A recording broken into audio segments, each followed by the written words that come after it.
합독할 것입니다. 합독하도록 하겠습니다.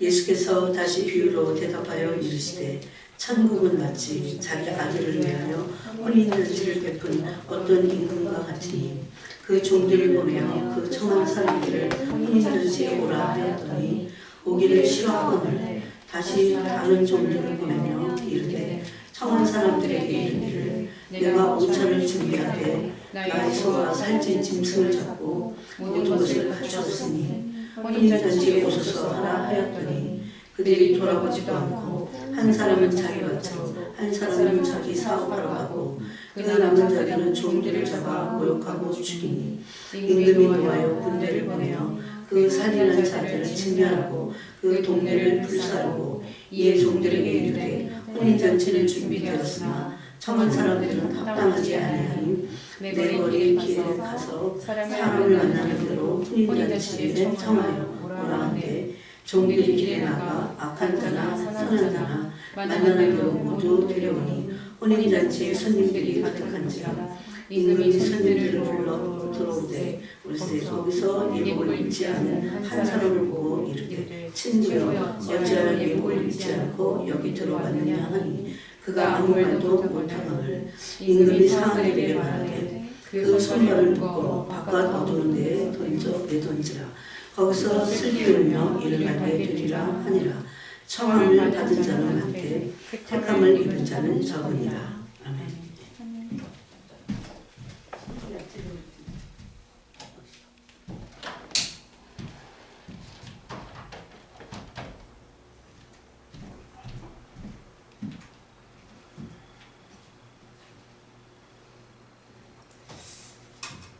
우리가 지난 시간에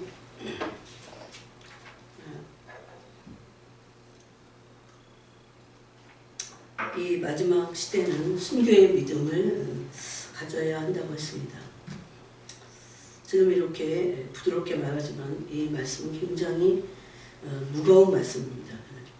또 가슴에 새기지 않으면 이 말씀에 대한 심판을 우리가 받게 될 것입니다. 순교의 믿음은 참 믿음입니다. 종말일에서 순교의 믿음을 갖는 것만이 아니고 정말 온전한 참된 믿음을 가지려면 순교의 믿음을 가져야 합니다. 참 믿음을 갖게 하기 위해서 그래서 주님은 지금도 신부들을 연단하고 계십니다. 순교의 믿음을 가진 자들이 그리스도의 신부들입니다. 또 이 그리스도의 그 참믿음을 가진 순교의 믿음은 그럼 어떤 것이냐? 주님은 성경에서 제자도를 말씀하실 때 마지막 목표는 인간이 가장 소중히 여기는 육체의 생명이라고 했습니다. 사람들은 가장 자기의 목숨을, 가장 육체의 생명을 중요하게 여깁니다. 또 두려워합니다. 그 생명을 잃을까 봐 두려워합니다. 그래서 마귀도 육체의 생명을 공격합니다. 근데 예수님은 우리의 혼의 생각이나 우리가 생각하는 육체 생명을 소중히 여기는 것, 그것과는 정반대되는 말씀을 하셨습니다. 예수님이 누가복음에서 제자도를, 누가복음에서 가장 많이 말씀하셨어요. 근데 제자도를 말씀하실 때 너의 생명까지도 네 생명을 미워하지 않으면 능히 네 제자가 되지 못한다고 이렇게 말씀하셨습니다. 네. 또 그 말씀을 하실 때 네 소유를 다 팔아 가난한 자들에게 나눠주라고 했습니다. 여러분 이게 바울이 말했다면 바울이 그때 좀 정신이 없었나 봐요. 이러지만 예수님의 친히 하신 말씀입니다. 그런 세상을 얼마나 버리라는 거예요. 세상에 돈으로 인한 모든 가치관을 다 버려라 그럽니다. 너의 소유를 다 팔아. 마치 그 부자 청년에게 말씀하신지 네 소유를 다 버리지 않으면 안 될 것을 말씀하고 있습니다. 그런데 그 소유 중에서 똑같아요. 똑같은 맥락의 말씀이에요. 예. 그 소유 중에서 가장 중요한 것이 목숨입니다. 생명. 이 육체의 생명이죠. 그런데 예수님은 그 제자들을 마지막으로 그 마지막 단계에서 말씀하실 때 네 생명을 미워하지 않으면 능히 네게 제자가 될 수 없다고 예수님께서 친히 우리에게 순교자적인 믿음에 대한 답을 주셨습니다. 죽어라 그런 얘기가 아니에요.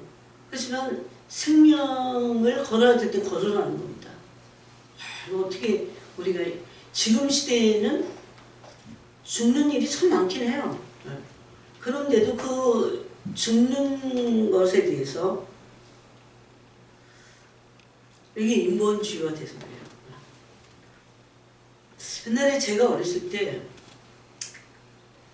용문산을 가는데 용문산은 정말 이 돌짝밭에서 막 무릎 꿇고 기도하는 데예요. 그런데 제가 어렸을 때 저분들이 생명을 걸었다는 게 느껴졌어요. 엄청난 막 에너지와 그런 신앙이 지금은 진짜 없어졌습니다. 진짜 없어졌어요. 오히려 생명을 걸면 이단 취급을 받을걸요. 너무 과해. 적당히 좀 해. 넌 그런 얘기 안 들어보셨어? 그럼 우리 속에도 그런 거 있잖아. 예수님은 근데 순교자적인 믿음을 이 마지막 때에 가져야 되는데 그러지 않고는 배도하게 될 겁니다. 부패하고 배교하게 될 거예요. 그럼 마지막 때에 주님이 주시는 이 순교의 믿음을 갖는 것과 함께 이 마지막 때에 주신 우리에게 주신 예수님의 말씀 뭔가 오늘 그걸 이제 좀 나누기 원해요. 그래서 이 순교자적인 믿음의 핵심은 제자도의 핵심이에요. 우리 생명까지도 미워하는 겁니다. 그 생명이 걸린다면 그것을 거절하는 겁니다. 생명을 미워하지 않으면 안 되는 부패하고 배교하게 되는 일이 있기 때문에 그래요. 생명을 미워하지 않으면 순교의 믿음을 그래서 가질 수 없습니다. 지금 당장 죽으라는 게 아니라 생명을 거는 그런 순교자적인 믿음을 가져야 된다는 겁니다. 그래야 순교의 믿음까지 가야 참 믿음이 될 수 있습니다. 여러분 이거는 인간 스스로는 할 수 없어요. 그래서 우리가 기도해야 돼요. 그런 순교의 믿음을 갖게 이 마지막 때. 여러분 순교의 믿음만이 승리할 수 있을 겁니다.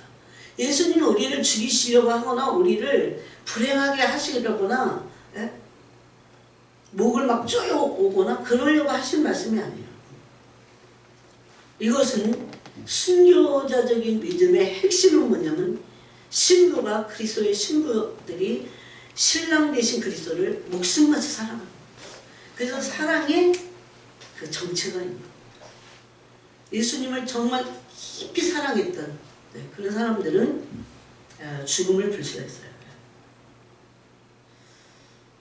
예수님을 신앙을 버리면서까지 살고자 하지 않았어요. 그래서 순교자적인 믿음을 그들이 가지고 있었다. 이렇게 말할 수 있습니다. 그래서 우리는 지금 예수님이 우리를 연단하기 위해서 오는 그 고난 속에서 고난을 피하려고 하지 말고 예수님과 그 고난 속에서 많은 사랑을 나누고 그 고난을 통한 사랑이야말로 진수예요. 이게. 그 사랑을 가슴에 새겨야 됩니다. 도장같이 예수 그리스도를 가슴에 새겨야 됩니다. 특히 고난 속에서 새길 때 사탄이 우리의 믿음을 무너뜨릴 수 없습니다. 왜? 깊이 새겨졌기 때문에. 이 세상에서 사람과 사람의 관계도 그렇잖아요. 그래서 이 마지막 때에 예수 그리스도의 사랑을 가슴에 새기지 않으면 그 사랑이 흔적으로 남아있어야 돼요. 바울은 그랬죠. 이후로는 갈라디아서에서 나를 괴롭게 하지 마라. 내 몸에 그리스도의 흔적을 가졌다. 이렇게 말합니다. 사랑의 흔적입니다. 그거죠. 그래서 내 가슴에 주님과 사랑하는 흔적들이 그 가슴에 새긴 그런 흔적들이 많아야 돼요. 그러면 사람을 주고받았기 때문에 예수님이 누군지 알기 때문에 미혹될 수 없습니다. 부패할 수 없습니다. 이 사랑만이 믿음을 끝까지 지켜낼 수 있는 것입니다. 그래서 아가서에서 사랑이 사랑장이잖아요. 아가서에서 진술한 뭐냐면 사랑을 가슴에 새기고 그 사랑을 서로에게 속한 사랑. 이건 완전한 사랑이에요. 내가 예수님의 사랑에 속한 것만이 아니고 신부의 사랑이 신랑 되신 그리스도께서 내 사랑에 속해야 돼요. 그럼 이건 완전한 사랑입니다. 사탄이 어떻게 그거를 못 끊어내요. 그래서 이런 그리스도를 위한 예수님을 위해서 고난을 받아야 돼. 그래요. 사랑이 더 깊어져. 좀 희한하죠. 예수님에게 막 사랑만 받고 막 달콤한 사랑만 받고 막 뭐 내가 주님 사랑한다고 하니까 주님 나 사랑하니까 많은 걸 막 받고 누리고 이러면 사랑이 깊어질 것 같지만 그렇지 않습니다. 세상에서도 그래요. 그리스도를 위해서 고난을 받고 그리스도를 사랑하기 때문에 받는 거는데 그리스도를 너무 좋아해서 여러분 예수님 너무 좋아해야 주님 우리 데려가셔요. 이제는 네가 너와 영원히 살고 싶다. 그런 거잖아요. 많은 흔적을 이 땅에서 남기고 새기고 남겨야 됩니다. 바울은 예수님을 위해서 예수님을 사랑했기 때문에 고린도서 18장에 보면 많은 몸의 상처들이 흔적으로 남아있었어요.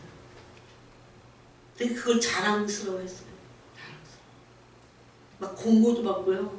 채찍도 당하고 예수님 때문에 가난해지는 거야.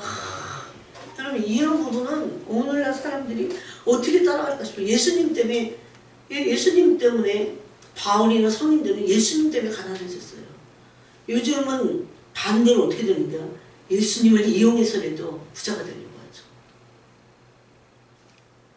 하나님 막 이런 얘기가 여기 제가 어렸을 때만 해도요. 이런 삶을 사는 분들을 존경했어. 근데 지금 이단시에요. 확실히 그렇습니다. 어쩌다가 세상이 이렇게 부패했는지 몰라요. 교회가 부패한 건 세상이 부패한 거죠.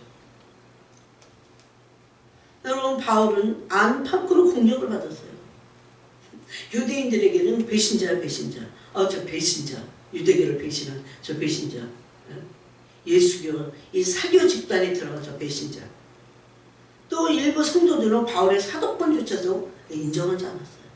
가짜 사도라고 비난을 했어요. 근데 그 모든 것들은 그냥 괜히 정신없어서 받은 게 아니에요. 예수님 사랑하기 때문에 예수님을 사랑하기 위해서 이게 진짜가 아니겠어요? 세상에서도 진짜들은 그런 사랑을 하잖아요. 다 수많은 어떤 믿음의 말씀들이 많지만 예수님을 사랑함으로 고난도 예수님 사랑하기 때문에 받고 내가 산상수훈을 지키려고 하는 것도 예수님을 사랑하기 때문에 그런 겁니다. 그래서 이런 사랑이 온전하게 우리에게서 믿음을 통해서 이루어질 때 우리 안에 있는 인본주의적인 그런 그 두려움과 싹싹 달라붙은 우리 혼의 두려움들이 다 내어 쫓깁니다. 못 견뎌요. 이것은 사랑밖에 없습니다. 그래서 사랑 안에서 온전히 이루라고 요한일서가 말씀하고 있습니다.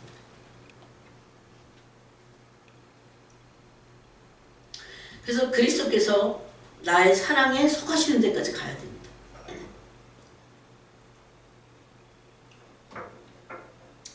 예수님이 나를 얼마나 진실되게 사랑하십니까? 그죠? 그 사랑이 순전하고 진실됩니다. 이 사랑을 막는 이런 것들을 다 제끼고 그 사랑 안에 들어가는 게 그렇게 쉽진 않아요. 여러분 사랑하면 고난이 없을 것 같잖아요. 근데 그러지 않습니다. 사랑하면 할수록 어떤 고난들이 있어요. 왜? 마귀가 싫어하기 때문에. 우리가 예수님 사랑하면 엄청 미워해요. 진짜 미워해요. 그런데 그 고난을 두려워할 필요가 없는 게 사랑의 힘이요. 주님이 우리를 사랑해갖고 우리 감싸는 그 힘이 어마어마합니다. 내가 주님의 사랑 안에 있지 않고 이렇게 바깥에 나와갖고 사탄으로부터 수많은 공격을 받는 것보다 훨씬 보호막이 있고 사랑의 보호막 하세요. 두려워할 필요 없어요. 주님을 사랑하는 데서 오는 고난, 주님을 사랑하기 때문에서 받는 고난 이런 거 두려워할 필요 없습니다. 사랑이 얇아지고 약해지고 사랑 밖에 있을 때 오히려 훨씬 더 세상을 살아내는 게 훨씬 어렵습니다. 그래서 예수님이 나를 얼마나 순전하고 진실되게 사랑하는데 나도 그렇게 사랑해야 돼요. 그럴 때 내 사랑에 주님이 속하십니다. 만약에 우리가 그런 사랑 안에 있다면, 그런 사랑의 관계 안에 있다면 우리는 온전한 믿음을 가진 겁니다. 참 믿음을 가진 겁니다. 예수님 우리에게 뭘 원하시겠어요? 그 진실된 사랑. 예수님을 여러분 예수님의 사랑을 대면해 보셨어요? 예수님의 사랑. 예수님의 사랑을 대면하면요 할 말이 없어서 정말 진실돼요. 세상에는 전 부모이면서 자식이잖아요. 근데 부모의 사랑 너무 거리가 멀어요. 그래서 이 경험해봐야 알 수 있어요. 주님의 사랑은 여러분 경험하지 않아도 믿으시기 바랍니다. 그렇지만 그러면서 믿고 경험하게 되기를 바랍니다. 너무나 순전해요. 너무나 진실돼요. 네. 주님이 항상 그랬어요. 난 너를 이용하려고 너를 부른 게 아니야. 너를 사랑하려고. 내 사랑 안에 두려고. 너와 내가 사랑을 나누려고. 그런 말씀 많이 하셨어요. 특히 저를 초창기에 그랬어요. 이게 뭔가 그 처음에 이 길을 확실하게 잡고 가야 되니까. 정말 그럴 때마다 그 사랑 안에 이끌려서 사랑 안에 들어갈 때 참 달콤하기도 했어요. 달콤하고 그 비밀을 누리는 것 같았어요. 여러분 다 그랬으면 좋겠어요. 세상에는요 그런 사랑이 없어. 아무리 찾아도 없어요. 그래서 우리가 그 사랑을 온전히 못 받으니까 항상 결핍을 느끼고 항상 괴롭고 항상 재미없고 행복하지 않은 거예요. 엄청난 돈, 또 어마어마한 사람들이 나를 인정해. 또 명예와 어떤 영광을 얻어요. 세상에서. 그건 나를 행복하게 할 수가 없어요. 행복하게 할 수 없어요. 주님이 나를 순전하고 진실되이 사랑하시듯이 나도 그렇게 사랑하기 시작해야 됩니다. 계속. 그 진실되고 순전한 사랑, 제가 처음 아까 그랬죠. 주님이 난 너를 이용하려고 너를 부른 게 아니야 그러셨죠. 그런 거예요.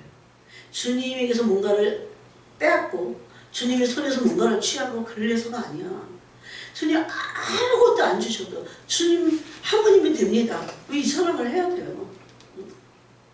주님 아무것도 안 줘도 이미 우리 구원 받은 것만으로도요 어마어마한 너무나 큰 대적의 문이 차지하고 그랬죠. 아브라함에게 너의 씨로 말미암아 엄청난 복이 이렇게 흐를 것을 말씀했잖아요. 우리까지 그 복이 온 겁니다.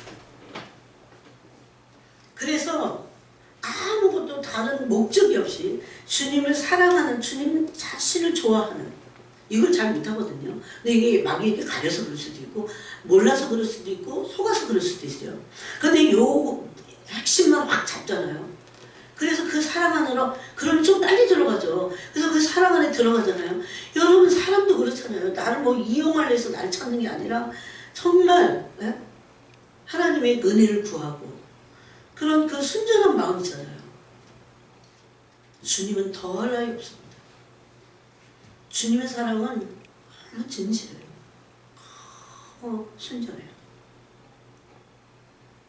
그래서 그 사랑에 눈을 뜨고 자꾸 사랑하게 될 때, 그러니까 사랑이 깊어지고 싶으세요? 사랑을 만나고 싶으세요? 다른 목적을 주지 마세요. 주님을 사랑하는 거예요. 뭐 신부로 준비되겠다. 물론 그것도 해야 되겠지만 사랑하면 됩니다. 그것도 시원해요. 어쩌면은 진짜 그걸 원하시는 거예요. 우리에게. 오늘 울고 계실 겁니다.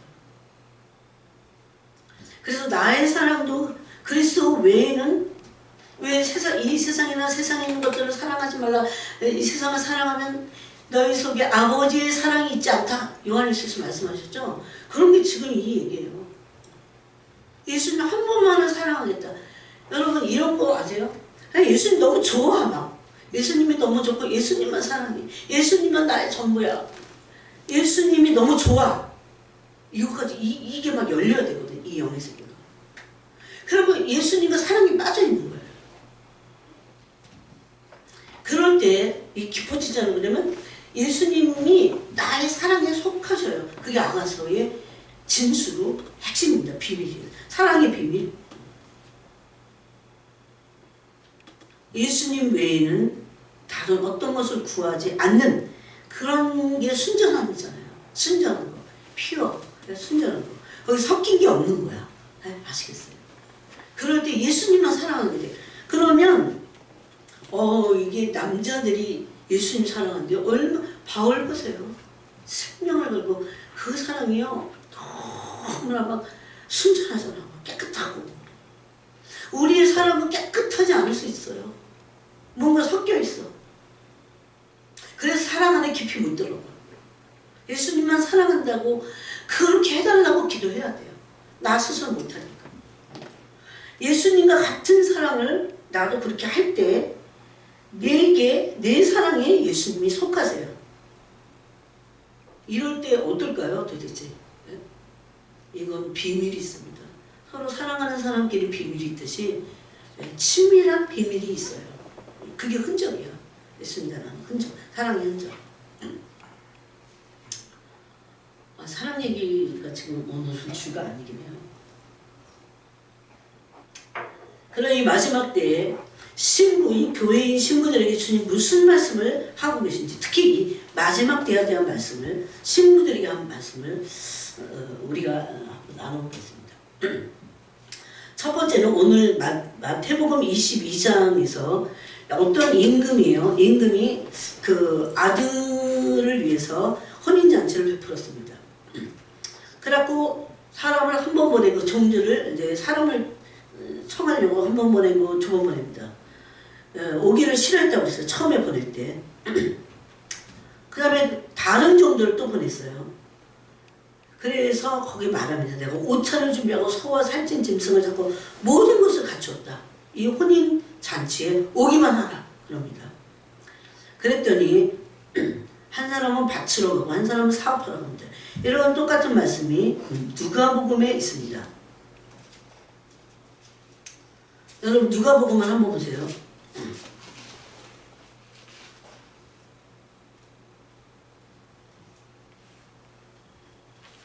누가복음 몇 장에 있습니까? 14장에 있어요. 누가복음 14장 16절에 보니까 어떤 사람이 큰 잔치를 베푸고 많은 사람을 청하였더니, 여기는 그냥 단순한 잔치예요. 그런데 잔치할 시각에 그 청하였던 자들에게 종을 보내어 이르되 오소서, 모든 것이 준비되었나이다. 그러니까 하나님 나라에서의 그 혼인잔치에 모든 것이 완전하게 준비된 것을 말씀합니다. 다 일치하게 사양했어요. 이 기가 막힌 잔치를 일치하게 사양했어요. 여러분, 그러니까 제가 이걸 읽으면서 왜 이렇게 마지막 때서 몰라? 하나님의 나라에서 혼인잔치가 이제 치러질 건데 왜 이렇게 새까맣게 모르고, 교회가 왜 신부된 교회들이 몰라. 근데 여기 다 사양했어. 그렇게 어두운 때예요. 지금 이 말씀과 똑같은 거예요. 모든 사람이 일치하게 사양했어요. 한 사람이 이렇게 뭘로 사양했어요? 나는 밭을 사고, 아까도 밭 샀다고 그랬죠. 또 어떤 사람은 난 아무래도 그래서 나가봐야겠고 나를 양해하도록 하라. 또 한 사람은 나는 소 5겨리를 샀으면 시험하러 가니 청원자를 양해하도록 하라. 또 한 사람은 이럴 때 나는 장가 들었으니 그러므로 가지 못하겠노라. 아주 그 모든 이유가 분분하고, 그 개인적으로 봤을 때는 그 개인적인 사정을 들어줘야 될 것 같은 그런. 그래서 여기서 주님이 왜 이 비유를 누가복음과 마태복음 22장에서 두 번이나 말씀하셨을까요? 비슷한 것 같지만 조금 틀려요. 이것은 이 마지막 때에 우리가 주님으로부터 부르심을 받았어요. 청함을 받았어요. 네? 그리스도의 신부로서 혼인잔치에 참여할 모든 믿는 자들을 청했어요. 근데 청함을 받은 자는 많은데, 아까 그 말씀해 보니까 택함을 받은 자는 22장, 마태복음 22장 14절에 청함을 받은 자는 많은데 택함을 입은 자는 적으니라. 여기서 적다고 하는 게 그냥 좀 적은 게 아니라, 청함 받은 사람보다 조금 적은 게 아니라 fewer라는 거죠. 굉장히 진짜 소수야. 응? 여러분, 오늘날 신부들이 굉장히 소수인 이유가 이미 주님이 이렇게 말씀하셨고, 그만큼 사람들이 이 마지막 시대에 세상에 취해서 어떻게 해요? 주님의 이 혼인잔치가 하나님 나라에서 이루어지고 교회는 신부라는 사실을 새까맣게 모르고 있는 거야. 그리고 다 사용하는 거예요. 그 잔치를 아무것도 아닌 것으로. 이건 정말 재앙이에요, 재앙. 너무 안타깝죠.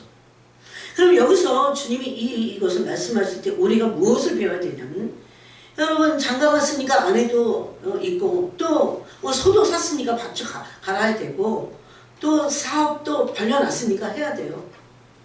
그 자체가 잘못은 아닙니다.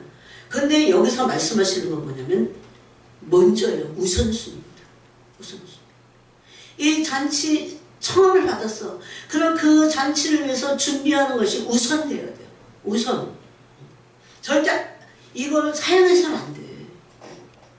그리고 우선 왕의 초대. 여기 임금의 초대잖아요. 22장에서는 왕의 초대에 응해야 됩니다. 그리고 왕의 초대에 응함과 동시에 절대 사용해서는 안 돼. 그리고 우선적으로 준비해야 돼요. 이거를 우선적으로 준비하면서 딴 것도 하는 거죠. 삶이라는 건 있기 때문에. 이게 얼마나 중요한지 모릅니다. 그래서 나중에 이 마태복음 22장에는 아주 여러 가지 말씀이 있지만 또 청한 사람들이 합당하지 않아요? 그럼 청함을 받은 사람들은 무엇을 준비해야 됩니까? 이 비유를 통해서 청함을 받은 사람들이 택함을 받으려면 준비해야 되겠습니다. 예복입니다. 예복. 그래서 이제 청한 사람들은 합당하지 아니하니 네 거리 길에 가서 사람을 만난 대로 혼인잔치에 청하여 오라. 그래서 청함을 받아갖고 사람들을 데리고 왔어요. 악한 자나 선한 자나 이렇게 다 데리고 왔어요. 그런데 임금이 손님들을 보러 갔더니 거기서 예복을 입지 않은 사람을 봤어요. 그때 친구에 어찌하여 예복을 입지 않고 여기 들어왔느냐? 그가 아무 말도 못해서 그랬더니 임금이 사람들에게 이렇게 말합니다. 그 손과 발을 묶어버려라. 바깥 어두운 곳에 던져버려라. 여러분 이렇게 성경 막 이렇게 막 뒤에 어느 한편에 이렇게 적혀져 있는 거지만 이 모든 말씀이 마지막 날에 다 살아나갖고 예수님이 그랬죠. 요한복음 12장에서 내가 너희를 심판하지 않을 것이다. 내가 말한 말씀이 진리가 진리기 때문에 심판할 것을 말씀했어요. 그래서 우리는 지금 이 왕의 초대 가운데 있습니다. 네. 청함을 받았어요. 근데 택함을 받기 위해서 뭐 해야 됩니까? 준비해야 됩니다. 예복을. 그래서 여기서의 준비는 예복을 준비하는 것으로 또 말씀하고 있고 마태복음 22장 12절에서도 말씀하고 있고 또 계시록을 보겠습니다. 여러분 그러니까 예복 준비해야 돼요. 네.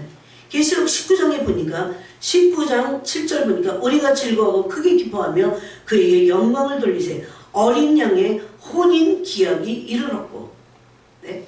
어린 양의 혼인 기약이 이르렀고 이거를 혼인 기약이 딱 이르러갖고 어머나 혼인잔치야? 이렇게 알아서는 안 되죠. 네? 미리 알아갖고 내가 나를 청했어. 심지어 교회는 신부로 예? 청함을 받은 겁니다. 근데 거기서 이제 청했어. 그런데 택함을 간택이 일어나야죠. 택해져야죠. 그래서 거기 그의 아내가 자신을 준비하였으므로 뭘 준비합니까? 준비 중에 가장 중요한 준비는 그 다음 절에 8절에 보니까 그에게 빛나고 깨끗한 세마포 옷을 입도록 허락하였다. 자신을 준비해요. 신부가 자신을 준비해 예수님의 성품으로 준비하고 마치 에스더가 머리약과 향으로 몸을 6개월씩 예? 무슨 신랑을 오늘 밤에 만나는 것도 아닌데 매일 씻는 거예요. 매일 옷을 예? 몸을 씻고 또 씻고 6개월씩 씻는 겁니다. 그렇듯이 세상을 사랑하지 않고 오직 예수님에게 꽂혀 있어야 돼요. 예수님 사랑해야 돼요. 세상에서 우리가 살고 있지만 그래서 이 왕의 초대에 있어서 우선순위라고 하는 이 포인트는 너무나 중요합니다. 사람들이 어쩌저쩌고 교회 다니면서 그냥 종교생활만 해. 그래서 세마포 예복을 입고 있었습니다. 근데 그 예복의 정체는 뭡니까? 계시록 19장 8절에 보니까 이 세마포 옷은 성도들의 옳은 행실로 들었어요. 그런데 이 마지막 때 마태복음 25장에 보니까 그 옳은 행실에 대해서 나옵니다. 가난한 자들 성리로, 병든 자들 가난한 자들 성리로. 이 부분에서 참 하기 힘든 부분이 있어요. 그렇지만 해야 됩니다. 근데 가난한 자들, 병든 자, 목에 갇힌 자 이런 자들을 어쨌든 이 소외된 사람들을 돌보려고 하면 내 탐심을 버려야 돼요. 이거 그냥 단순히 어떤 율법적으로 가난한 자들을 돌본다가 아니에요. 내 탐심을 꺾고 희생적으로 그들을 돌볼 것을 말씀드립니다. 그래서 두 번째는, 첫 번째는 뭡니까? 이 비유를 통해서 우선순위입니다. 그 다음에 두 번째는 준비해야 됩니다. 세상을 사랑하지 말아야 됩니다. 뭘 준비해야 됩니까? 예수님을 사랑하는 것을 심령을 준비해야 됩니다. 아까 그 사람이 얘기했죠. 그리고 옳은 행실로서 세마포 예복을 입고 있어야 돼요. 그 옳은 행실이 성도들의 옷이라고 했으니까. 또 마태복음 24장에 보니까, 자, 마태복음 24장을 보겠습니다. 그 앞에 24장 44절에 보니까 예수님이 우리에게 신부들에게, 마지막 신부들에게 말씀하신 거예요. 이러므로 너희도 준비하고 있어라. 여기서 이러므로는 이 신랑이 오시는 거예요. 언제 오실지 몰라. 그러니까 언제 올지 모르기 때문에 때와 시를 모른다고 하니까 너희도 준비하고 있으라.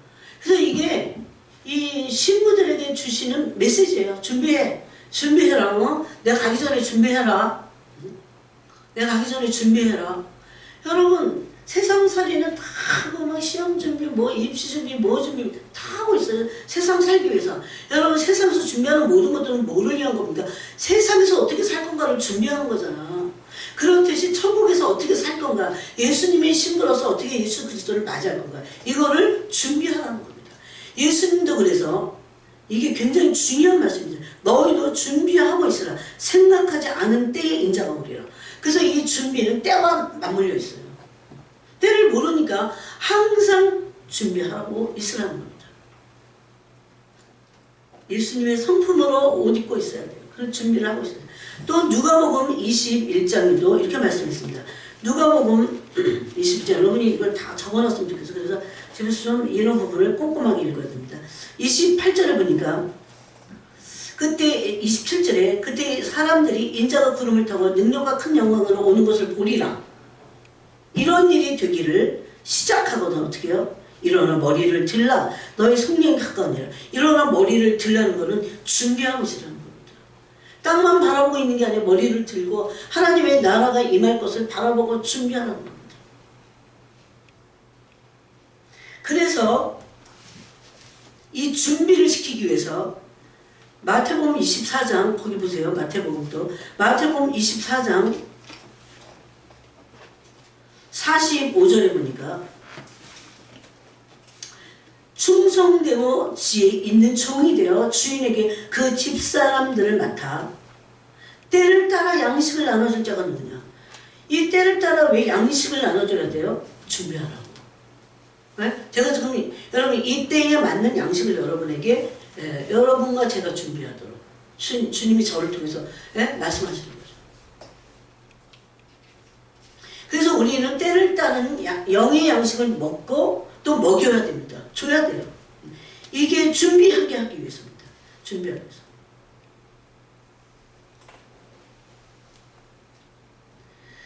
그 다음에 세 번째가 깨어 있으라는 겁니다. 이건 예수님이 항상 말씀하신 거예요. 너 준비해. 마지막 성도들에게. 또 깨어 있어. 아까 그 왕의 초대를 받고 이거 왕의 초대 우선적으로 이거는 받아들여야 돼. 이렇게 말씀하셨어요. 깨어 있는 겁니다. 마태복음 24장 42절에 보니까 그러므로 깨어 있으라. 어느 날에 너희 주가 임하는지 너희가 알지 못함이니라. 여러분 깨어 있는다는 것은 어떻게 하라는 겁니까? 어떻게 깨어 있어요? 깨어 있는다는 건 뭐예요? 여러분 이 육신이 이제 이거 때하고 맞물려 있어요. 때하고 깨어 있는 거 맞물려 있는데 이 예수님이 도적같이 오시겠다고 하는 건 밤에 도적들이 활동을 하잖아요. 그런데 밤에는 사람들이 다 잠이 듭니다. 지금 이제 12시 아니구나. 10시 25분이구나. 맞아요 저거? 아니 막 30분 되면 내가 좀 헷갈려. 그런데 이렇게 밤 되면 이제 졸립잖아. 사람들이 다 잡니다. 요즘 막 안 자고 설치는 이 젊은 사람들이 막 우리 동네 깔렸지만 불금이야 불금. 저 이제 더 이렇게 술 마시려고 막 벌써 술집에 애들이 술렁술렁하고 막 우리 동네인데도 꽉 차 있어. 근데 예수님이 밤에 오신다고 그러네. 도적같이 오신다고 그러네. 아니 이 현상적인 밤이 아니라 도적이 밤에 오니까 그런 거예요. 이 때와 맞물려 있는데 그러면 깨어 있어야 돼요. 깨어 있어야 맞이하는 거 준비도 하고. 예? 여러분 깨어 있다는 게 왜 너무 중요한 게 뭐냐면 준비하기 위해서 깨어 있어야 돼요. 준비가 먼저가 아니고 깨어 있는 게 먼저예요. 깨어 있지 않으면 준비가 안 돼. 여러분이 영적으로 주님 오신 신부로서의 준비가 잘 안 되는 사람들 양심에 찔러야 돼. 왜 준비가 안 되냐? 깨어있지 않기 때문에 그래요. 예, 깨어있으면 마지막 종말의 말씀이 깨어있게 돼 있어요. 그래갖고 항상 긴장이 돼. 언제 오세요? 긴장만 그냥 바삭바삭 떨면서 하는 게 아니라 주님 제발 빨리 오세요. 주님 빨리 오세요. 여기 나중에 이제 일곱 번째는 그날을 간절히 바라보고 사모하고 기다리는 겁니다. 여러분 그런 분 계세요? 간절히 기다려요. 그날을 예수님이 오신 날을 간절히 사모하고. 예? 이게 베드로 후서 3장 12절 말씀입니다. 그래서 깨어있으려면 주님이 깨어있어야 준비하는데 깨어있으려면요 영적으로 깨어있는 걸 말하는데 깨어있으려면 기도와 말씀밖에 없어. 어떤 사람들은 막 여기 찾아다니고 저기 찾아다니고 막 은사도 피하면 다 좋아. 근데 깨어 있어야 돼. 깨어 있어야 그 은사도 나한테 유익한 거예요. 여러분 이게 기도함으로 영이 깨어 있다는 걸 여러분 경험하시죠? 기도하지 않잖아요? 그럼 영이 깨어 있질 못해. 기도는 영으로 하는 거고 영으로 기도함으로 영이 깨어 있는 거죠. 그래야 마지막 시대의 말씀이든 어떤 말씀이든 간에 영이 이게 경각심을 가질 수 있어요. 말씀을 들을 때. 내가 이렇게 살아서 안 되는구나. 라든가 뭔가 결단을 내리게 돼요. 그래서 마태복음 24장 42절에도 그랬고 그러므로 깨어있으라. 어느 날 너희 주가 임하는지 너희가 알지 못함이니라. 또 몇 절에 그랬어요? 43절에도 보니까 너희도 아는 바니 만일 집주인이 도둑이 어느 시각에 올 줄 알았다면 깨어있어 그 집을 뚫지 못하게 하였으리라. 예수님을 맞이하려면 어느 때 오시는지 모른다는 게 뭐냐면 마치 도적같이, 근데 도적은 밤에 오잖아요. 도적같이 임하기 때문에 우리가 깨어있어야만 주님을 온전히 맞이할 수 있다는 것을 이렇게 비유로 말씀하시는 거죠. 또 누가복음, 여러분 마태복음과 누가복음은 엄청나요. 이런 말씀이 누가복음 21장 35절에 보니까 이 굉장히 항상 기도하며 깨어있으라라고 하는 대전제의 말씀입니다. 이게 너희는 스스로 조심하라. 그렇지 않으면 방탕함과 술 취함과 생활의 염려로 마음이 둔해지고 뜻밖의 그날이 덕과 같이 너에게 임하리라. 이 말씀은 깨어있지 못하게 된다는 겁니다. 여러분 기도해야 깨어있는데 기도도 안 해. 그러면 어떻게 됩니까? 방탕하고 술 취함의 생활의 염려, 방탕하고 술 취하고 생활의 염려. 와, 생활의 염려, 이게 죄가 아닌 거죠. 생활의 염려가 우리를 얼마나 영적으로 잠자게 하는데, 여러분 예수님이 감람산에 제자들을 데리고 가셨어요. 네? 너희가 시험에 들지 않도록 깨어서 기도하라고 그랬어요. 그랬더니 제자들이 뭐 때문에 잠이 들었냐면요, 걱정 때문에, 근심 때문에. 이 생활의 염려예요. 생활의 염려 진짜 주님께 완전히 다 맡기는 훈련을 계속 해야 돼요. 계속. 저도 막 이 염려가요 어마어마해요. 어떨 때 밀려오면 끊어내버려야 돼. 끊어내버려야 돼. 사람 죽여 한 사람 밤새 생각하고 막 제자들이 그 근심 때문에요 눌려갖고 피곤해. 막 피곤해갖고 기도 못하는 거예요. 못 깨어있어요.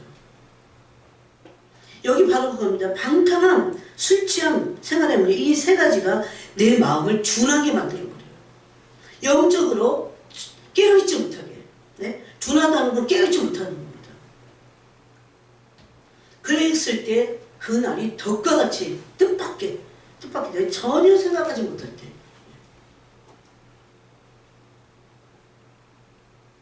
2022년인가요? 어떤 분이 환상보고를 또 올려놨더라고요. 난 그런 거는 꼭 봐요, 일부러. 너무 임박했다. 너무 임박했어. 그분은 그랬어요. 그 대목이 마음에 들긴 했어. 환란 휴거든, 환란 전이거든. 자기는 모르겠대요. 그리고 나는 그거를 지금 시비를 가려고 말하는 게 아니다. 내 곁에 서서 주님과 함께 그 몇 시간 동안을 경험했던 그것을 주님이 하나도 빠짐없이 얘기하라고 했기 때문에 그 말씀하라고 한 그것을 말하기 위해서 나는 지금 그걸 말한다고 했어. 그때 주님 오실 때가 너무 가까웠다는 겁니다. 그래서 그날이 덕과 같이 임하기 때문에 이러므로 36절에 너희는 장차 올 이 모든 일을 능히 피하고 인자 앞에 서도록 항상 기도하며 깨어있으라. 그래서 깨어있는데 어떻게 해야 깨어있다고요? 기도해야 깨어있게 됩니다. 하루에 이 치장되는 사람은 어떡하지? 그래도 해야 돼. 그래도 어쩔 수 없어. 내 영혼이. 그래서 아까 우선순위 말씀한 거예요. 나는 직장다니는데, 난 서울 사는데 똑같은 얘기야. 나는 결혼했는데, 집에 아내가 있는데, 다 그게 맞는 합당한 그냥 핑계만은 아니잖아. 맞아. 그건요 왕의 초대 이거 마지막. 그럼 이거 우선순위에 거기다가 반드시 그 부분을 붙잡고 있어야 돼요. 왜냐하면 이걸 우선순위에 두지 않으면 우리가 어떻게 됩니까? 혼적으로, 육신적으로. 그 직장생활하고 뭐하고 그거 하다가 주님이 언제 오시는지 우리가 준비하지 못하잖아요. 깨우지 못합니다. 다 이거는 이 세상 일이고 혼적으로 하는 거기 때문에 여러분 이해하시겠어요? 왜 예수님이 이렇게까지 자세하게 말씀하셨는지. 그래서 기도와 말씀으로 반드시 깨어 있어야 됩니다. 또 골로새서 보겠습니다. 골로새서 4장 2절에 보니까 기도를 계속하래요.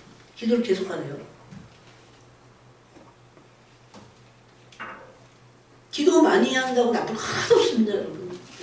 할 수만 있으면 많이 해야 돼요. 기도를 계속하고, 아니 일하면서도 기도해야 되고 사람 만나면서도 기도해야 되고 맨날 기도해야 돼. 아 일하니까 나는 이제 숨은 조금 멈췄다가 쉬어야겠다. 그런 사람 있어요. 아니 사람들이 저한테 제일 많이 물어본 거야. 옛날에 처음 언제까지 기도해야 돼? 얼마나 기도해야 돼? 숨은 얼마나 쉴 건데 숨을? 숨은 언제까지 쉴 건데? 언제 안 쉴 건데? 숨을 안 쉰 적 있어요? 숨 한 몇 초 못 쉬면 죽어? 한 30초? 아 30초는 더 하겠구나. 1분? 아 1분 길어. 그래서 그러는 거예요. 기도를 계속하고 기도에 감사함으로 깨어있으라. 기도하면 깨어있게 돼요. 기도하면 감사하게 돼요. 감사함으로 깨어있게 돼요. 그래서 이 말씀이 얼마나 중요한지 모릅니다. 또 누가복음 12장 보겠습니다. 12장 37절에 보니까 거기 사실은 이게 본문으로 읽어도 될 정도로 너무나 여러분 이건 숙제예요. 누가복음 12장 35절부터 여러분이 꼭 가서 읽으시기 바랍니다. 여기 끝자리까지. 35장에 깨어 준비하고 있으라를 이제 이렇게 설명합니다. 허리에 띠를 띠고 등불을 켜고 서 있으라. 허리에 띠를 띠고 나는 할 일도 많고 그런데 마지막 때에 주님을 맞이할 신부로서 허리에 띠를 띠라는 겁니다. 예? 등불을 켜고 그것도 서 있으래. 그 얼마나 긴장하고 얼마나 준비된 상태에서 그것도 우선순위를 여기다 두는 겁니다. 예? 그래서 너희는 마치 그 주인이 이런 말씀은요 우리에게 더 이상 어떤 변명의 여지가 없는 거야. 너희는 마치 그 주인이 혼인집에서 돌아와 문을 두드리며 곧 열어주려고 기다리는 사람과 같이 되라. 어떤 사람이 되라고요? 문 안에서 주인이 이제 막 오면 막 열어줄 것 같이 그렇게 등불을 켜고 허리를 띠를 띠라는 건 잠자지 말라는 거야. 왜냐면 유대인의 겉옷은 이불이니까. 이 겉옷을 다 입고 띠를 띠고 그 다음에 등불을 켜고 서 있으라는 겁니다. 주인이 문을 두드리면 바로 열어줬습니다. 얼마나 임박해요. 여기 김박성과 임박성을 말하는 거예요. 그래서 곧 열어주려고 기다리는 사람같이 되라. 여러분 그렇게 하고 계세요? 곧 열어주려고. 저 언제라도 오세요. 오늘 밤. 그래서 제가 물어봤잖아요. 주님께. 주님이 언제 오시는지 벌써 2000년 지났는데 어떻게 기다려야 돼요? 이게 불발인 거야? 아니면 제자들이 잘못 얘기한 거야? 내가 몇 번이나 물어봤다니까요. 주님이 그때 그랬어요. 오늘 내가 온다고 생각하고 기다려라. 오늘 밤이다. 그래서 악한 종을 뭐라고 합니까? 마태복음 24장에서 주인이 아직 오려면 멀었어. 한 수십 년은 될 거야. 100년은 넘게 될 거야. 이렇게 말하지 말라는 거예요, 여러분. 예? 그러면서 악한 종을 마태복음 24장 48절에서 이렇게 말해요. 만일 그 악한 종이 마음에 생각하기를 주인이 더디오리라. 이렇게 생각하지 말라는 거예요. 여러분, 이거 악한 생각이야. 하고 그러면 어떻게 돼요, 사람이? 예수님 아침에 오시려면 멀었어. 막 이러면 어떻게 돼요? 한 100년 있다 와. 이렇게 말하는 사람 봤어요. 100년 있다 올 거야. 100년 있다 오실지 자기가 어떻게 하나. 5년 있다 오실지, 오늘 밤에 오실지. 오늘 밤에 오실 것처럼 기다리는 자가 어떤 사람이에요? 지혜롭고 충성된 자예요. 지혜롭다고 돼 있어요, 심지어. 네? 미련한 것 같지만 왜 이렇게 오늘 밤에 오는 것 같지만 한 30년은 있어야 되는데 왜 그렇게 기다려? 그건 미련한 거지. 그게 악한 거죠. 여러분, 악한 거는 미련한 겁니다. 지혜로운 사람들은 어떻습니까? 지혜로운 사람들은 충성된 사람이에요. 충성되고 지혜 있는 종이 되어 그랬어요. 그래서 근데 이 악한 종들은 이제 아직도 멀었어. 그러니까 어떻게 해요? 동료들을 때리며 술 친구들과 더불고 먹고 마시고, 네? 마지막 때에 먹고 마시고 즐기고 맨 그거잖아요. 생각하지 않은 날 알지 못하는 시각에 그 종의 주인이 이르러 어미 때리고 외식하는 자가 받는 벌에 처하리니 이들을 향해서 주님 뭐라고 하냐면 외식하는 자들이다 그랬어요. 외식하는 자. 그래서 곧 오실 것처럼 지금 여러분 그 말이 그냥 주님에게서 제가 들은 얘기가 잘못됐다고 할지라도 오늘 누가복음 12장에 보면 곧 문을 열어주는 종과 같이 기다려라. 주인이 와서 깨어있는 것을 보면 주님을 맞으려면 어떻게 있어야 돼요? 깨어있어야지. 이건 뭐 어떻게 보면 이 비유는 어떻게 이걸 가지고 어떻게 다른 해석을 할 수가 없어요. 주인이 와서 깨어있는 것을 깨어있으려면 어떻게 해야 된다고 기도해야 돼요. 뭘 달라고 구하기 위해서만이 아니에요. 기도는 깨어있기 위해서 영이 깨어있으려면 기도해야 돼. 기도 안 하면 영이 잠자는데 잠자는 것은요 아무런 소용이 없어. 주인이 와서 깨어있는 것을 보면 그 종들은 복이 있으리로다. 얼마나 엄청난 복을 받습니다. 내가 진실로 너에게 이르노니 주인이 띠를 띠고 이제 그 기다리는 종, 깨어있는 종, 이면 2경이 올지 3경이 올지 막 그래서 다 새벽이야. 그러니까 주인이 너무 놀라 감격스러워. 그래서 문을 열고 들어와서 앉아. 주인이 이번에는 띠를 띱니다. 그리고 수족을 들니까 주인이 한 이대목을 입다가 좋지.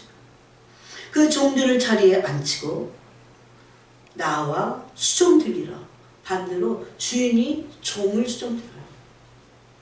주인이 혹 2경이나 혹 3경에 이르러서도 종들이 그같이 하고 있는 것을 보면 언제 오실지 모른다는 거예요. 2경, 3경은. 그게 새벽녘 될지 언제일지 모르는 거예요. 그런데 도적같이 오시는 거죠. 근데 데살로니가 전서에서는 빛들의 아들들에게는 도적같이 이르지 않다고 그렇게 말씀하시죠. 깨어있기 때문에. 깨어있다는 것은 빛 가운데 있는 겁니다. 낮의 아들들이라고 되죠. 거기 표현을 그렇게 하고 있죠.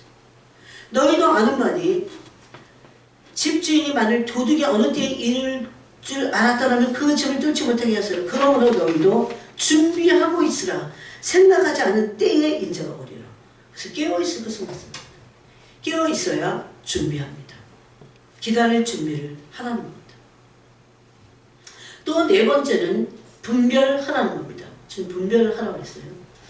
몇 가지를 분별해야 되는데 이 시대, 지금이 어느 절기인지를 분별해야 됩니다. 자, 보겠습니다.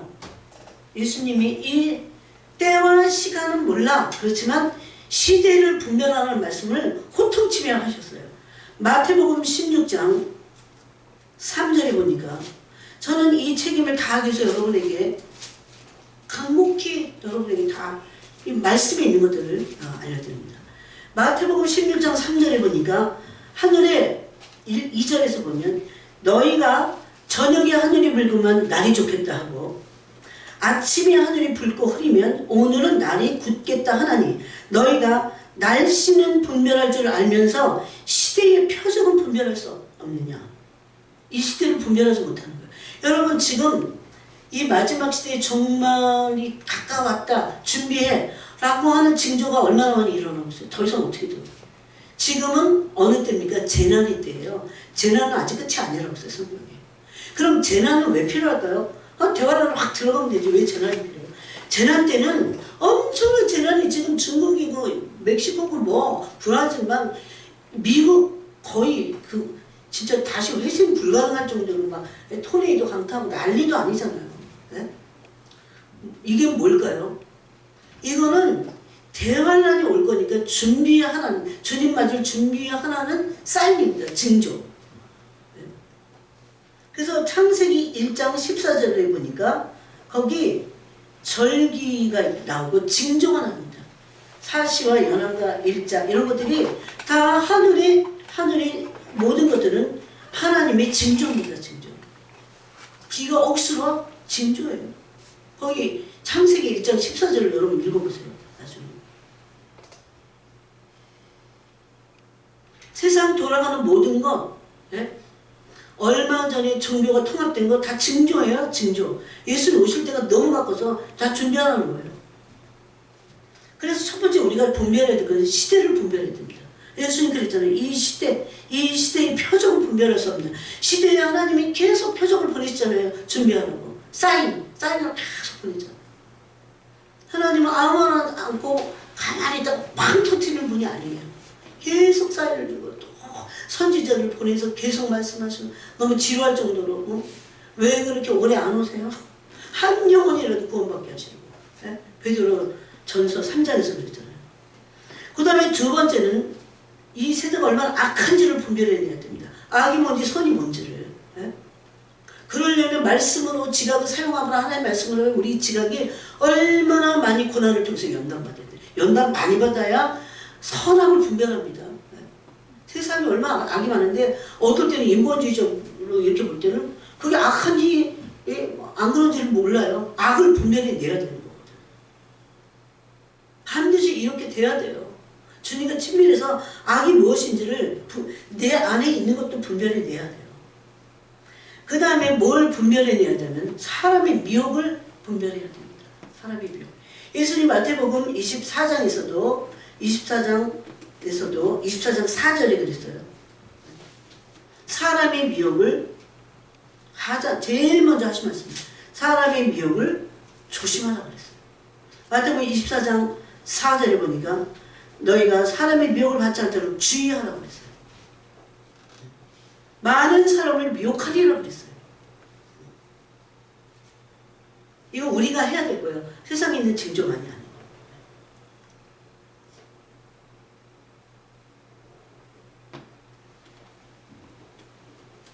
그래서 항상 깨어 있어야 됩니다. 이 미혹을 받지 말아야 되고 데살로니가 후서 2장 3절에 보니까 배교가 있을 것을 말씀합니다. 미혹돼가고 사람들이. 데살로니가 후서 2장 3절입니다. 이때 적그리스도가 출현하기 직전입니다. 또 적그리스도가 출현해서 많은 사람들을 미혹하겠다고 했어요. 특히 사람의 미혹입니다. 사람의 미혹. 네? 에베소서에서는 사람의 미혹을 이 간사한 유혹 이런 걸 받지 않으려면 어떻게 해야 된다고 합니까? 네? 여러분 에베소서 한번 찾아보세요. 에베소 3장에 보니까 이제 그리스도의 장성한 분량이 돼야 돼요. 이는 우리가 이제부터 14절입니다. 4장 14절이에요. 이는 우리가 이제부터 어린아이가 되지 아니하여 사람의 속임수 이게 미혹이에요. 간사한 유혹, 사람의 간사한 유혹 이렇게 빠져 온갖 교훈의 풍조에 밀려 요동하지 않게 하려고 가르친다고 했어요. 하나님 말씀에 깨어 있으면 사람의 미혹을 받지 않게 되어 있다는 겁니다. 또 마태복음 24장 24절에 보니까 택하신 자를 미혹합니다. 마지막 때는. 아까 그랬죠. 청함받은 사람 많은데 택함받은 사람 적은데 그 적은 택함받은 사람들마저도 참 신부들이에요. 이들을 유혹한다는 겁니다. 마태복음 24장 24절에 보니까 거짓 그리스도들과 거짓 선지자들이 많이 일어날 것을 말씀합니다. 지금입니다. 그래서 큰 표적과 그들이 뭘 해요? 큰 표적을, 표적도 작은 표적이 아니라 큰 표적을 행하면서 기사를 보여서 할 수만 있으면 택하신 자들도 미혹하리라고 했어요. 네? 그러나 내가 너에게 미리 말하는 거라 그랬어요. 네? 아, 그때 가서 깨달으면 늦으니까. 이렇게 택하신 진짜 같은 사람들까지도 큰 기사와 이적으로 거짓 선지와 거짓 교사들이, 이 거짓 선지자들이, 적그리스도들이 나타나서 이렇게 한다. 이게 바로 사람의 미혹을 받지 말아야 될 겁니다.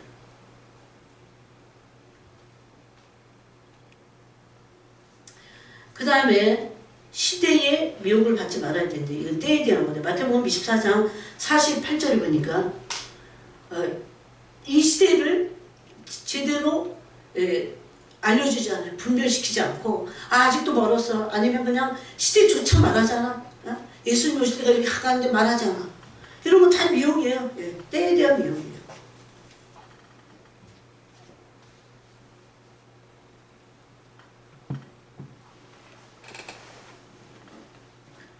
그 다음에 이제 그렇게 분별을 했으면 이제 이런 분별이 필요해요. 그 다음에 다섯 번째로 때를 따르는 영의 양식을 먹이고 먹어야 됩니다. 때를 따라 양식을 먹으라고 했잖아요. 누가복음 12장 42절에도 주께서 이르시되 지혜 있고 진실한 청지기가 되어, 이 말씀을 맡은 사람들 특히 주인에게 그 집 종들을 맡아 때를 따라 양식을 나눠줄 자가 누구냐? 주인이 이를 때 그 종이 그렇게 하는 것을 보면 그 종은 복이 있으리로다. 여러분이 그래서 이 시대를 전파하는 사람이 돼야 돼요. 예수님 오실 때 듣든지 안 듣든지 말해야 돼요. 너무 가까워지니까 준비해야 된다. 깨어있어야 된다. 예수 오실 때가 너무 가깝다. 이렇게 말해야 됩니다. 내가 참으로 너에게 이르노니 주인이 그 모든 소유를 그에게 맡기리라. 만일 그 종이 마음에 생각하기를 주인이 더디오리라 하여 남녀 종들을 때리며 먹고 마시고 취하게 되면 생각하지 않으나 알지 못하는 시각에 그 종의 주인이 이르러 어미 때리고 신실하지 아니한 자의 받는 벌에 처하리라. 그러면서 무서운 말씀을 하고 있어요. 주인의 뜻을 알고도 준비하지 아니하고 그 뜻대로 행하지 아니한 종은 많이 맞을 것이요 알지 못하고 맞을 일을 행한 종은 적게 맞으리라. 무릇 많이 받은 자에게는 많이 요구할 것이요 많이 맡은 자에게는 많이 달라 할 것이니라. 그러면서 여러분 불을 땅에 던지렀다고 하면서 원수가 어디 있어요? 집안 식구라고 합니다. 그런 말씀까지 하고 있어요.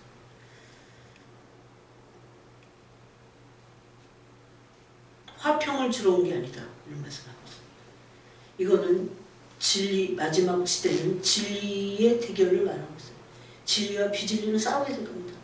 근데 진리를 가지고 있는 사람들이 그냥 타협해버리고 너무 힘드니까 그렇게 해서는 안 될 것을 말씀하고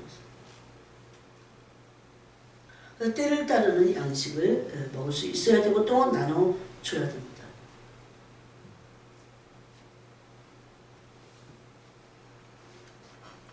또 마가복음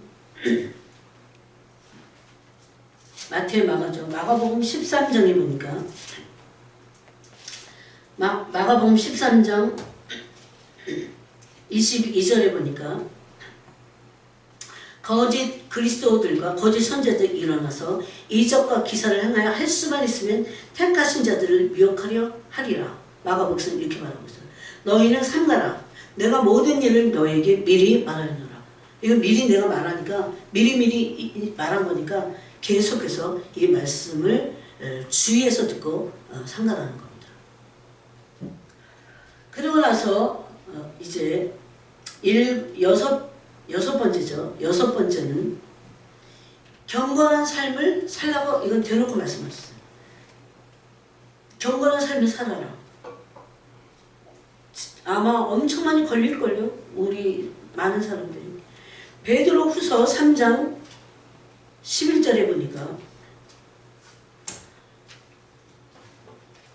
10절부터 보면 그러나 주의 날이 도둑같이 오리니 그 날에는 하늘이 큰 소리로 떠나가고 물질이 뜨거운 불에 풀어지고 땅과 그 중에 있는 모든 일이 드러나리로다.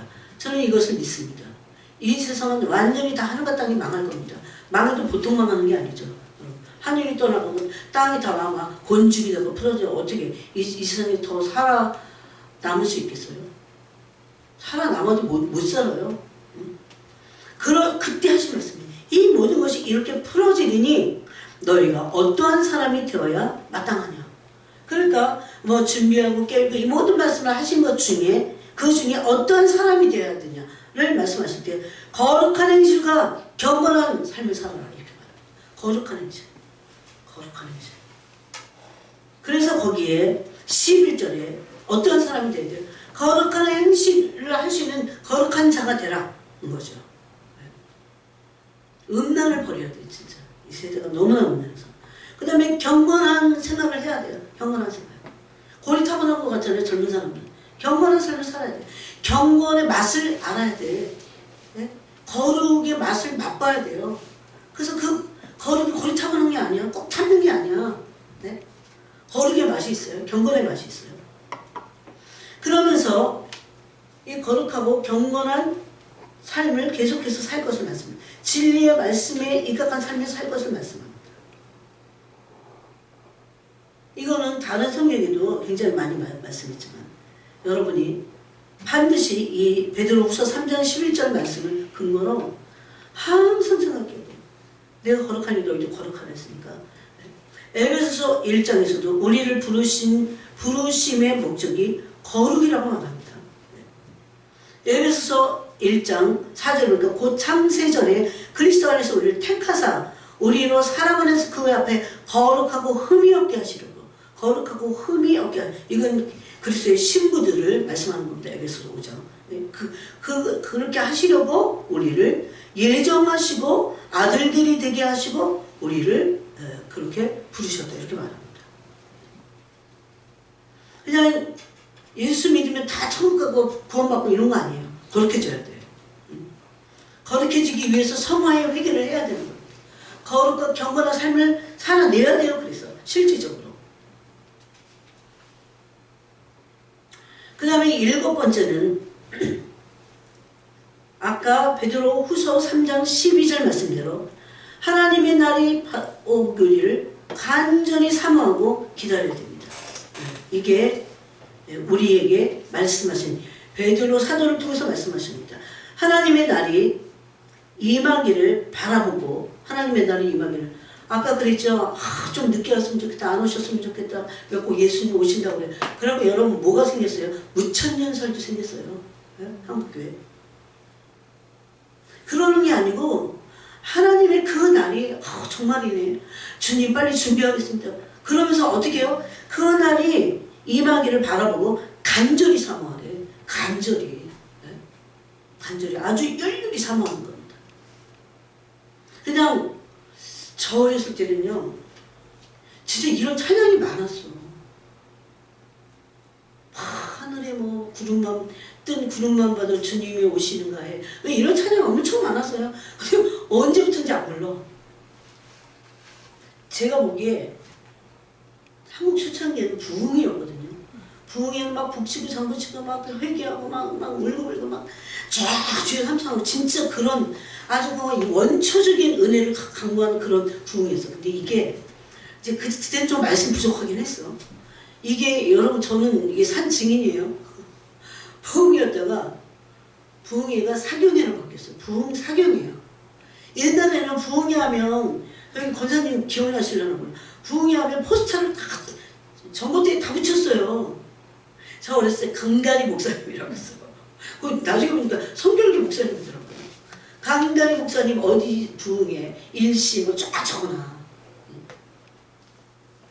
근데 그 부흥회가 사경회로 바뀌었어요. 사경회로 바뀌면서 저 잘 안 간 것 같아요. 그리고 이 지식이 되는 거야. 지식만. 말씀 그러면 지식만 되는 거예요. 정말 사모해야 됩니다. 간절히 사모하라고 했습니다. 그날에 하늘이 불에 타서 풀어지고 이걸 두 번이나 말씀하고 물질이 뜨거운 불에 녹아지려니와 우리는 그의 약속대로 의가 있는 것인 새하늘과 새 땅을 바라보도다. 간절히 그날이 바라오기를 간절히 사모하는데 그 나라와 그 하나님의 날과 그 나라는 뭐예요? 그 나라는 새하늘과 새 땅이에요. 이 땅에 무슨 소망이 있어요? 저도 이제 살만큼 살았잖아요. 이렇게 막 노년기만 이제 조금 남아서 근데 이미 산 거는 인생의 그 정도는 다 있는 거야. 아 재미없어요 인생살이. 뭐가 있어요 여기. 사람들이 얼마나 악한데 나고 남이고 다 악해. 주님의 성품은 다 그냥 막 온데간데 없어. 원래 하나님 그렇게 창조하지 않으셨는데도. 그래서 그날을 간절히 사모하고 새하늘과 새 땅을 바라봐야 됩니다. 새하늘과 새 땅. 새하늘과 새 땅이 뭔지 알아야지 바라보지. 계시록에 있잖아요. 어린 양이 어디로 이끌든지 따라가는 자들이 새하늘과 새 땅을 들어가게 돼 있어요. 네. 그 다음에 여덟 번째는 시간 되면 마칠 겁니다. 여덟 번째는 평강 가운데 나타나기를 힘쓰라고 했어요. 이것도 그대로 후서 3장 14절에 있습니다. 3장 14절을 보니까 그러므로 사랑하는 자가 계속 그러므로 말씀하고 있죠. 너희가 이것을 바라보나니 이제 바라봤다면 뭐 하라고 되어 있냐면 주 앞에서 점도 없고 흠도 없이 평강 가운데서 나타나기를 힘쓰라. 그럼 여기 주 앞에서 점도 없고 흠도 없는 것은 아까 뭐예요? 경건한 삶입니다. 거룩한 삶. 점도 없고 흠도 없는 거예요. 에베소서 1장에서 말씀하죠. 바로 그겁니다. 그런데 이제 또 하나 해야 할 게 있어요. 그거는 바로 평강 가운데서 나타나야 돼요. 흠도 없이 평강 가운데 나타나기를 힘쓰라고 했어요.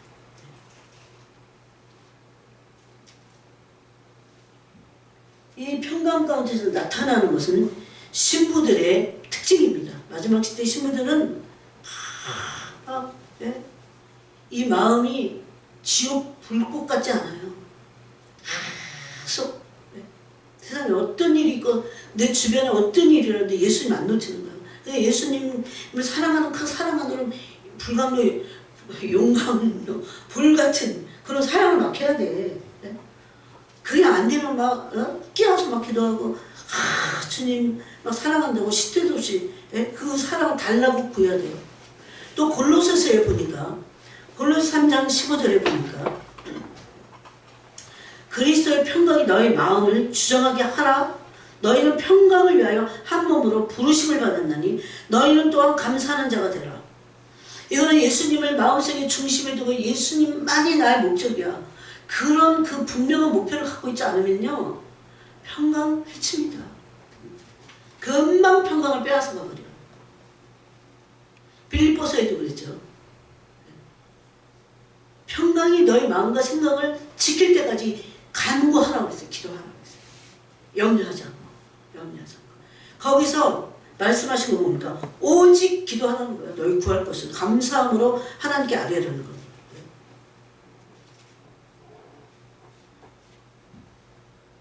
아무것도 염려하지 말면서 다만 모든 일에 기도와 간구로.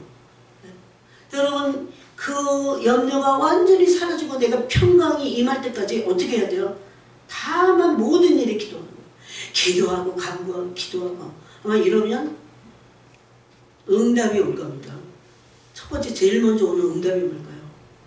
마음에 조그맣까지만 해도 엄청난 염려와 근심과 걱정으로 마음 사탄은 막 다 빼앗아가려고 해요. 우리 정신과 마음과 몸뚱아리를 다 빼앗아가려고 그래요 사실. 그런데 거기에 주님의 그 에이렌의 평강이 이건 파워예요 파워. 이게 쫙 임하면 사탄은 진 겁니다. 그래서 제가 몇 주 전에 그랬죠. 사탄이 환경을 우리를 가지고 장난칠 수 있어.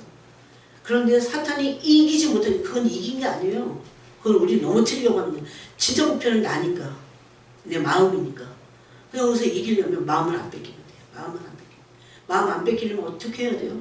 마음이 안 뺏겨진다는 것은 마음의 그리스도의 평강이 쫙 임하는 겁니다. 오늘 이 말씀이에요. 빌립보서 4장 말씀, 골로새 3장 말씀, 네? 계속 그 말씀입니다. 베드로후서 3장 말씀 이겁니다.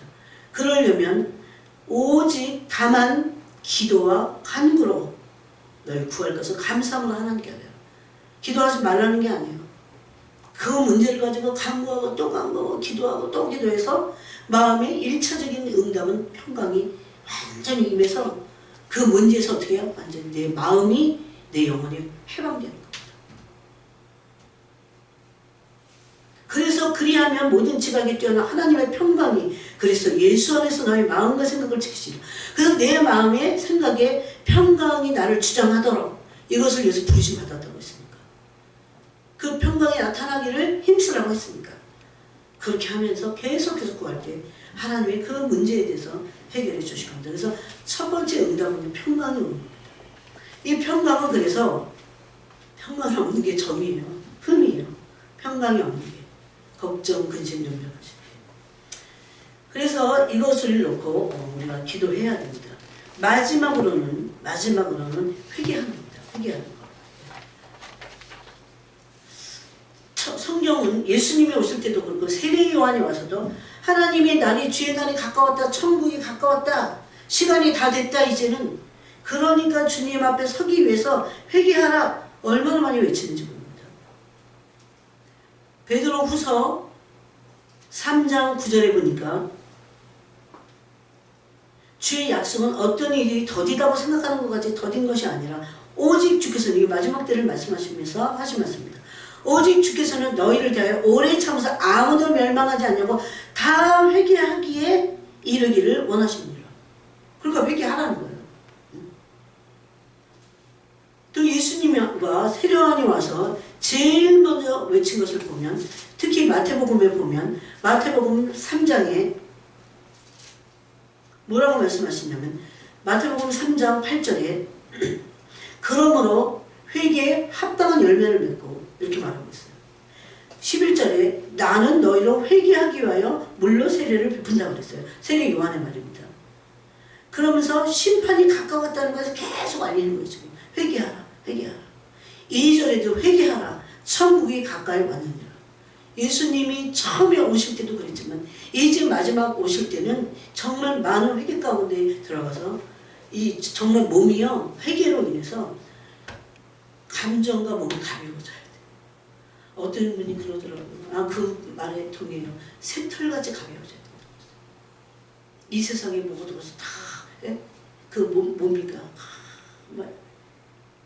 연민 이런 거 다 끊어버리기 때문에 가벼운 거야. 온 고뇌와 걱정 근심을 주님께 다 맡기고 나는 그리스도의 신부가 되어서 많은 회개 가운데로 들어가고 주님 사랑하는 걸로 새털같이 가벼운 겁니다. 그래야 주님 앞에 설 수 있습니다. 여러분 얼마나 지금 임박했습니까? 지금 당장 그날이 내게 이르지 않았어도 내 육신의 생명은 오늘도 끝날 수 있잖아요. 그래서 임박한 거예요. 그러면 내가 준비되지 않고 오늘 밤에 죽는다면 나는 그냥 주님의 신부로 준비가 안 된 그런 사람이 있잖아요. 그래서 임박한 겁니다. 왜냐하면 준비할 시간이 없기 때문이에요. 준비할 시간이 없기 때문에. 그래서 그 깨어서 준비하게 하기 위해서 그런 겁니다. 그러므로 우리는 이 종말 복음을 받아들이고 종말 복음은 이단이 아니에요. 종말 복음은 주님의 구속사의 완성입니다. 종말이 없다면 주님의 구속사는 완성되지 않아요. 네? 신유만 있어요. 신유로 끝나요. 재림으로 끝나 재림. 복음이. 네? 종말 복음은 그러므로 구속사의 완성이지 그건 이단이 아닙니다. 또 개인적으로 봤을 때는 어떨까요? 개인 구원의 성취예요. 예수님 오셔야 돼요. 네? 의의 심판이 일어날 겁니다. 그때. 그러므로 여러분이 이 종말 복음을 듣는 것을 어떻게 해요? 나를 준비할 수 있도록 들을 수 있게 하시니 감사합니다. 감사해야 돼요. 진짜 감사해야 돼요. 알게 된 것을. 꼭 제가 말해서만이 아니죠. 여러분이 막 여러분 깨어 있어갖고 이 말씀을 들을 수 있어서 그래 준비해야죠. 더 준비해야겠구나. 이런 마음을 갖게 하시니 감사해야 돼요. 근데 지금 이런 종말에 대해서 외치면 이상하게 이단 시비가 너무 많아. 그래갖고 이거 외치고 싶다 어떤 사람은 안 해요. 응? 이거 구속사의 완성인데 주님이 재림하지 않고 공중강림하지 않으면 구속사가 완성될 수가 없어요. 개인 구원이 어떻게 성취가 돼요? 우리가 죽는다고 구원이 성취된 게 아니에요. 죽어서 이제 부활체가 돼야 돼요. 아직도 과정이 남아있어. 부활체가 돼갖고 이제 천년왕국에 들어가야 돼요. 아직도 구원이 성취가 된 게 아니야. 완전히 천국의 새하늘과 새 땅으로 들어가든지 아니면 바깥에 있든지 간에 거기까지 가야 구원이 성취된 거야. 그거에 앞서서 공중 휴가가 있든지 또 그 다음에 예수님의 지상 재림이 계속 이 진행이 돼야 돼요. 천년왕국 위에 백보자 심판 아직도 멀었어요. 그래서 이 정말에 다 연결되어 있는 것부터 이 정말 복음을 외쳐야 됩니다. 그는 주님의 구속사의 완성이고 개인의 구원에 있어서는 개인 구원의 성취라는 것입니다. 그래서 여러분이 흔들리면 안 돼요. 어디 갔더니 또 너무 종말을 외치니까 어쩌고 저쩌고 그거 다 이단들이 하는 거야. 이러면 또 헷갈려가고 그러면 안 돼요. 왜 헷갈리면 안 되는지를 지금은 그래서 나눕니다. 그래서 오늘 이 말씀을 붙잡고 우리가 같이 기도하시길 바랍니다. 주님 감사합니다. 오늘 시간에 우리에게 이 종말의 복음을 주셨으니 이 말씀을